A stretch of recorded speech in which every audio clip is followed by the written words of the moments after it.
আসসালামু আলাইকুম প্রিয় দর্শক, আপনাদের সবাইকে সাদর আমন্ত্রণ জানাচ্ছি বাংলা ভিউ লাইভে।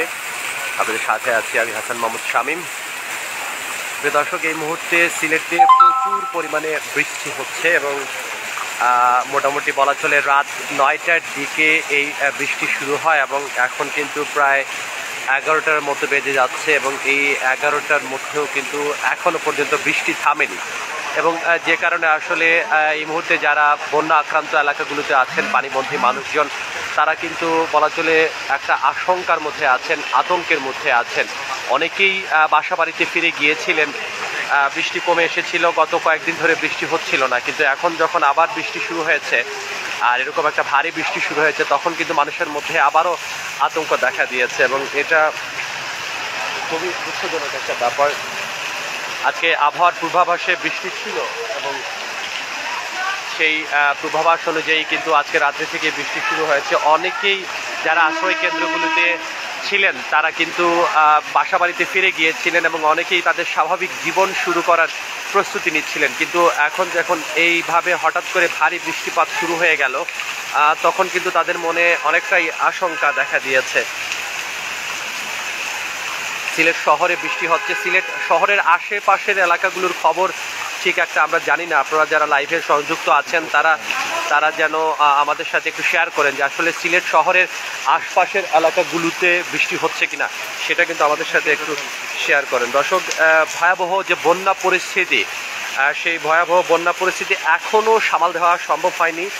এই আমাদের উত্তর পূর্বাঞ্চলীয় যে এলাকাটি আছে সিলেট এলাকা, এখানে কিন্তু সেই ভয়াবহ বন্যা পরিস্থিতি এখনও সামাল দেওয়া সম্ভব হয়নি। বন্যার পানি ধীরে ধীরে নামলেও এখনও অনেকেই আশ্রয় কেন্দ্রে আছেন এবং আশ্রয় কেন্দ্রে থাকার সময় এর মধ্যেই আবারও থেমে থেমে সিলেটে ভারী বৃষ্টিপাত শুরু হয়েছে। যদিও আবহাওয়া অধিদপ্তর যারা বলছে যে সিলেটে আগামী কয়েকদিন থেমে থেমে বৃষ্টি হবে, তারা বলছেন যে আসলে এই বৃষ্টিতে বন্যার কোনো আশঙ্কা নেই, কিন্তু যেরকম ভারী বৃষ্টি হচ্ছে সেটা কিন্তু মানুষের জন্য অনেকটাই আতঙ্কের একটা বিষয় হয়ে দাঁড়িয়েছে। এবং আরেকটা বিষয় হচ্ছে যে আজকে মঙ্গলবার সকাল থেকেই কিন্তু একেবারেই সূর্যের দেখা মিলেনি সিলেট শহরে এবং সবচেয়ে বড় হচ্ছে থেমে থেমে যদি এরকম বৃষ্টি হয় এবং পাশাপাশি যদি ভারতেও যদি বৃষ্টি হয়, তাহলে কিন্তু সেই বৃষ্টির ঢল সিলেটের দিকে পাহাড়ি ঢল হয়ে নামবে এবং এ কারণে এতে আবারও কিন্তু পানি বাড়ার একটা আশঙ্কা আছে। এটা খুবই দুঃখজনক ব্যাপার। এই মুহূর্তে সিলেটের পরিস্থিতি দেখানোর জন্য বাংলা ভিউ লাইভে আমরা আপনাদের সাথে সংযুক্ত হয়েছি। দর্শক, আপনার এলাকার খবরও আমাদেরকে জানাবেন। আর শুধু যে বৃষ্টিপাত হচ্ছে সেটা না, বৃষ্টির সাথে কিন্তু বজ্রপাতও হচ্ছে এবং বজ্রপাতের কারণে হয় যে জিনিসটা সেটা কিন্তু কাজ হচ্ছে। হ্যাঁ, আমি এখন চোখে দেখি যে এলাকা থেকে লাইভ করছি, এখানে প্রচুর পরিমাণে বৃষ্টি হচ্ছে।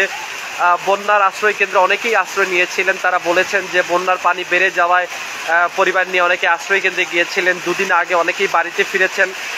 যদিও পানি থাকার কারণে অনেকেই তাদের নিজস্ব যে কাজ আছে সেই কাজে ফিরতে পারেননি এবং এখন যদি এরকম বৃষ্টি হয় তাহলে কিন্তু তাদেরকে না পারবেন তারা আসলে আশ্রয় কেন্দ্রে যেতে, না পারবেন তারা আসলে যে বৃষ্টির মধ্যে কাজে যেতে এবং সব মিলিয়ে মানবেতর পরিবেশ তৈরি হবে। দর্শক, সিলেটে গত 1.5 মাসের ব্যবধানে 2 দফা যে বন্যা হয়েছে, সেই বন্যাতে কিন্তু ব্যাপক ক্ষয়ক্ষতি হয়েছে এবং সেই ব্যাপক ক্ষয়ক্ষতির মধ্যেই গত 12 মে থেকে সিলেট শহর সহ বিভিন্ন উপজেলায় বন্যা দেখা দিয়েছিল এবং এই বন্যা কিন্তু যে পানি গত 10 দিন পর্যন্ত এই বন্যার পানি চলমান থাকায়, বৃষ্টি চলমান থাকার পরে কিছুটা পানি নেমে গিয়েছিল। তবে গত 14 জুন থেকে টানা বৃষ্টি শুরু হয়েছিল এবং পাহাড়ি ঢলে সিলেটে বন্যা পরিস্থিতির অনেক ক্ষতি হয়েছিল। ব্যাপক ক্ষয়ক্ষতি হওয়ার সাথে সাথে সারা দেশের সাথে সিলেটের বলা চলে একদমই যোগাযোগ বিচ্ছিন্নের একটা আশঙ্কা দেখা দিয়েছিল। তবে আজকে সহ এই কয়েকদিন পরে বৃষ্টি বন্ধ ছিল এবং বন্যা আক্রান্ত যেসব পানিবন্দী মানুষজন আছেন তারা কিছুটা স্বস্তির মধ্যে ছিলেন। কিন্তু আজকে আবার যখন এই রাত 9টা থেকে ভারী বৃষ্টি শুরু হয়েছে, তখন কিন্তু মানুষের মনে আবারও আশঙ্কা তৈরি করেছে। হ্যাঁ, আমরা এখন সিলেট শহরের একদমই প্রাণকেন্দ্র বলা চলে চৌকিদিঘি এলাকা থেকে এই লাইভটি করছি। আপনারা দেখছেন এখানকার বৃষ্টির চিত্র। দর্শক, সিলেট বিভাগের সুনামগঞ্জ জেলার সাথে গত 3 দিন কিন্তু সারা দেশের যোগাযোগ বিচ্ছিন্ন ছিল এবং এমনটা অবস্থায় জরুরিভাবে সেনাবাহিনীও মোতায়েন করা হয়েছিল। এর মধ্যে সিলেটের বিভিন্ন এলাকায় পানি নামতে শুরু করেছিল। মঙ্গলবার সকাল থেকে বৃষ্টি শুরু হয়, আবারও কিন্তু বানবাসী মানুষের মধ্যে আতঙ্ক দেখা দিয়েছে। দেখতেই পাচ্ছেন বৃষ্টির মধ্যে মানুষের ভোগান্তির শেষ নেই। বিশ্বনাথে বৃষ্টি হচ্ছে, সুমন আহমেদ জানিয়েছেন। বিশ্বনাথের অবস্থা খুবই খারাপ। আমরা কয়েকদিন আগে বিশ্বনাথ গিয়েছিলাম, সেখানকার একটি গ্রামে মানুষ এমনিতেই পানিবন্দী ছিলেন এবং আবার যদি বৃষ্টি হয় এবং বৃষ্টি যদি অব্যাহত থাকে সেটা কিন্তু অনেকটাই দুঃখজনক হয়ে যাবে। শিববাড়িতে বৃষ্টি হচ্ছে, শিববাড়ি সিলেটের মধ্যেই, সেহেতু শিববাড়িতেও বৃষ্টি হওয়াটা আসলে স্বাভাবিক একটা ব্যাপার। মহান আল্লাহ যদি এখন রক্ষা করেন মানুষজনকে, বিশেষত আসলে শহরের প্রাণকেন্দ্রে যারা আছেন তাদের ক্ষেত্রে এই বৃষ্টি হয়তো খুব একটা প্রবলেম করবে না, কিন্তু যারা শহরের বাইরে আছেন এবং পানিবন্দী জীবনযাপন করছেন তাদের জন্য বৃষ্টি একটা বড় আশঙ্কা হয়ে দাঁড়িয়েছে।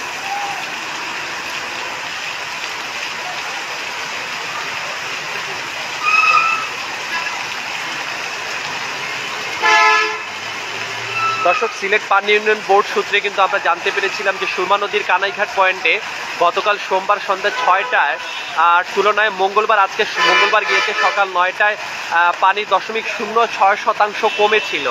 নদীর ওই অংশে সোমবার সন্ধ্যা 6টা থেকে মঙ্গলবার সকাল 9টার মধ্যে বৃষ্টি হয়েছিল 7.5 মিলিমিটার। নদীর সিলেট পয়েন্টে সোমবারের তুলনায় পানি কমেছে একই পরিমাণে এবং মঙ্গলবার সকাল 9টা পর্যন্ত সিলেট পয়েন্টে পানি ছিল 10.61 সেন্টিমিটার এবং গত 2 ঘন্টার যে বৃষ্টি, সেই বৃষ্টিতে কিন্তু অবশ্যই সুরমা নদীর পানি অনেকটাই বেড়ে যাবে এবং সিলেট পয়েন্ট এলাকায় আজকের দিনে বৃষ্টি হয়েছিল 6 মিলিমিটার এবং এখনকার সর্বশেষ তথ্য আমার কাছে জানা নেই। এই বৃষ্টির পরে হয়তো আবহাওয়া অফিসের যারা আছেন তারা এই ব্যাপারে সুস্পষ্ট তথ্য দিতে পারবেন। সুরমা নদীর শেরপুর পয়েন্টের পানি ইতিমধ্যেই বিপদসীমার নিচে প্রবাহিত ছিল। যদি বৃষ্টি বাড়ে, বৃষ্টির আশঙ্কা যদি বেশি হয় তাহলে কিন্তু বিপদসীমার উপরে আবারও চলে যেতে পারে এবং আশেপাশের যে সিলেট শহরের আশেপাশের যে জেলাগুলো আছে, ধলাই নদী এবং অন্যান্য যে নদীগুলো আছে, সারি নদী, লুভা নদী, এসব নদীর পানিও বেড়ে যাবে এবং উপদ্রুত এলাকাতে আরও বেশি মানুষজন আক্রান্ত হবেন। বৃষ্টি এমনভাবে প্রকোপ নেমেছে এবং ভারী বৃষ্টিপাত হচ্ছে, যেটা কিন্তু আশঙ্কার কারণ কারণ যে বৃষ্টির মাধ্যমে বন্যা শুরু হয়েছিল সেই বৃষ্টির এই সেম একটা সিমটম ছিল, ভারী কিন্তু ছিল।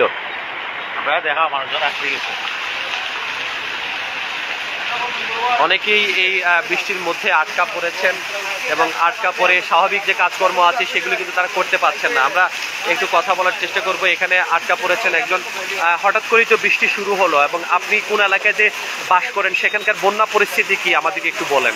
আসলে বন্যা পরিস্থিতি বর্তমানে সিলেটের সব এলাকাতেই ভয়াবহ বন্যা পরিস্থিতি। আর আমরা আশা করেছিলাম যে আজকে থেকে হয়তো 2 দিন থেকে বৃষ্টি হচ্ছিল না, হয়তো বন্যা কমতে পারে, কিন্তু আজকে যে বৃষ্টি হচ্ছে সেই বৃষ্টির কারণে হয়তো আমাদের আতঙ্কিত আরও যে বন্যা হয়তো এখন আবার বাড়ার সম্ভাবনা অনেকটাই বেশি। কারণ যেহেতু বৃষ্টি বাড়ছে, আমরা সবাই একটা বৃষ্টির উপরে নির্ভর করতেছি। যদি বৃষ্টি কমে তাহলে হয়তো আমাদের বন্যা পরিস্থিতিতে আমরা স্বাভাবিক হতে পারি। এখন যে বৃষ্টিটা অনেক ভারী হচ্ছে, এটার কি হতে পারে?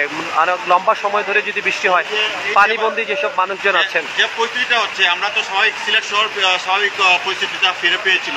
এই যে বৃষ্টি হচ্ছে, এই বৃষ্টির কারণে সিলেটে পরিস্থিতি আবার ভয়াবহ হবে। সিলেটের শহরের ভিতরে যদি পরিস্থিতিটা ভয়াবহ হয় তখন দেখা যায় সেই প্রভাবটা সিলেট বিভাগে গিয়ে পড়ে।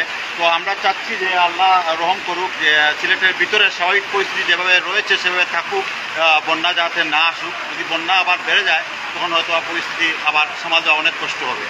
দর্শক, অনেকেই কিন্তু ত্রাণ কার্যক্রম চালাচ্ছেন এবং সিলেট সহ বিভিন্ন জায়গাগুলোতে ত্রাণ কার্যক্রম অব্যাহত আছে এবং আমরা আশা করব এরকম ত্রাণ কার্যক্রম চলবে। এর মধ্যে আরেকটা খারাপ খবর হচ্ছে, সিলেটে পুরো বাংলাদেশে আজকে কিন্তু করোনায় প্রায় 2087 জন আক্রান্ত হওয়ার খবর পাওয়া গেছে এবং আজকে 3 জনের মৃত্যুও হয়েছে এবং এই বন্যা পরিস্থিতিতে পুরো সিলেটের অবস্থা যখন বেহাল, তখন করোনা পরিস্থিতি খারাপ হওয়ার পর সেটা অনেকটাই আশঙ্কার ব্যাপার হয়ে দাঁড়াতে পারে। আমরা আশা করব দ্রুততম সময়ের মধ্যে বৃষ্টি কমে যাবে এবং বৃষ্টি কমে গিয়ে পানিবন্দী যেসব মানুষজন আছেন তারা এই দুর্দশা থেকে মুক্তি পাবেন। যারা আমাদের সাথে লাইভে ছিলেন তাদেরকে অনেক ধন্যবাদ। অবশ্যই লাইভটি শেয়ার করবেন, শেয়ার করে সিলেটের বর্তমান পরিস্থিতি জানানোর চেষ্টা করবেন। দেখা হবে অন্য কোনো লাইভে, জানানোর চেষ্টা করবো সিলেটের সর্বশেষ বন্যা পরিস্থিতি। সে পর্যন্ত সবাই ভালো থাকুন, সুস্থ থাকুন, বাংলা ভিউয়ের সাথে থাকুন। খোদা হাফেজ।